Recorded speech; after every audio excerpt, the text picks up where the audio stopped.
হচ্ছে পাঞ্জাবে অমৃতসরের যে হালুয়া, সেই হালুয়া এটা বেশি করে আটাটাকে ঘি দিয়ে ভাজতে হয়। প্রচুর ঘি দিয়ে একটু আটাটাকে ভেজে যে লাল লাল হয়ে যাবে আটাটা, তখন দিয়ে দিতে হয় চিনি মেশানো জল। মানে এই ধরুন 5 টেবিল চামচ চিনি দিয়ে জলটাকে গরম করে সেই জলটা দিয়ে দিতে হবে হালুয়াতে। তখনই হালুয়া, আর বাদাম কুচি দিয়ে দিতে হবে, যে কোনো বাদাম দিলে একটা সুন্দর হালুয়া রেডি। ভীষণ টেস্টি।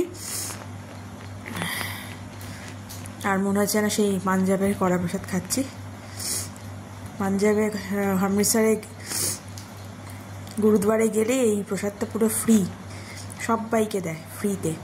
আর লঙ্গরে তো ফ্রি প্রসাদ আছে, লঙ্গরে তরকা রুটি পায়েস এসবই দেয়, যদিও সব পাতলা পাতলা তরকা, পাতলা পাতলা পায়েস এসবই দেয়, কিন্তু যাই হোক দেয়। তো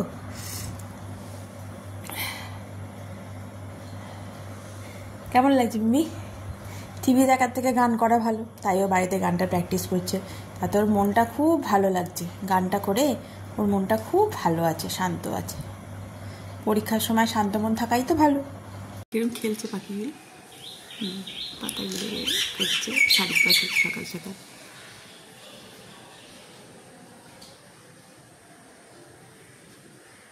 নিজের হাতে লাগানো নিম গাছ, ভালো লাগে দেখতে। ডিমের হাওয়াটাই আর অক্সিজেনটাই যথেষ্ট, দরকার নেই নিম পাতার। এত লম্বা হয়ে গেছে গাছগুলো, হাত পাই না, চলে গেল। ভিডিও করলে পাখিগুলো পালিয়ে যায়, দেখেছি। এই আবার এসছে, পাতাগুলোকে ছিঁড়ছে।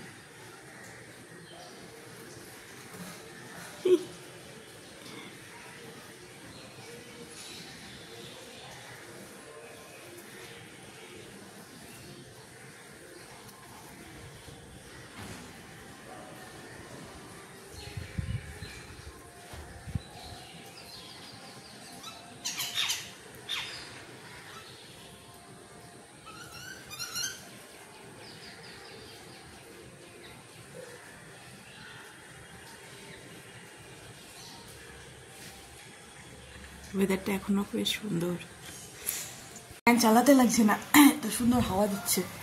উফ, দারুণ ওয়েদার। 9:15, আলু ভাজা ঘি দিয়ে ভাত হয়ে গেছে মিমির খাওয়া। মিমির খুব ফেভারিট ওটা, আমিও বাবার ওখানে গিয়ে খুব খাই। থেকে বেশি ভালো লাগে মা বাবার হাতে, বেহালাতে গিয়ে মা বাবার হাতে চিকেন আর ভাত। ও চিকেনটা যা করে না মা আর বাবা দুজনেই দারুণ চিকেন করে। Condensed in the sky to develop huge cloud followed by continuous rainfall that help the earth.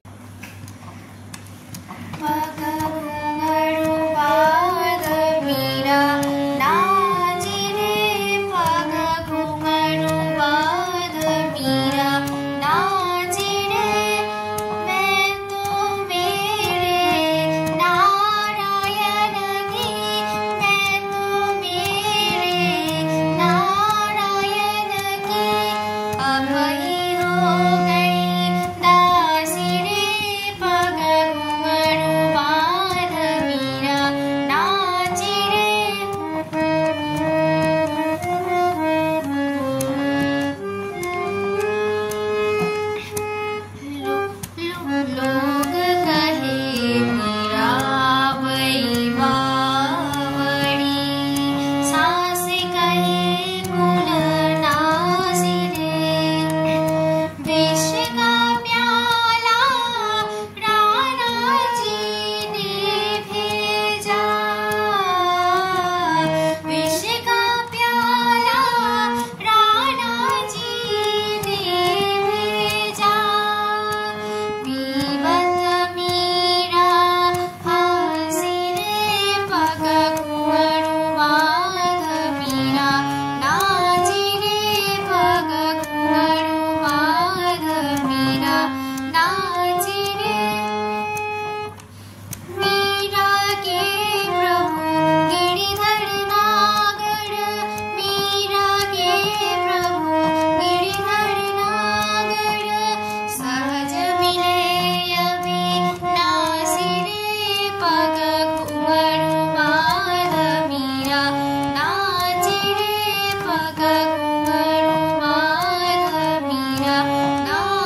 ভালো হয়েছে।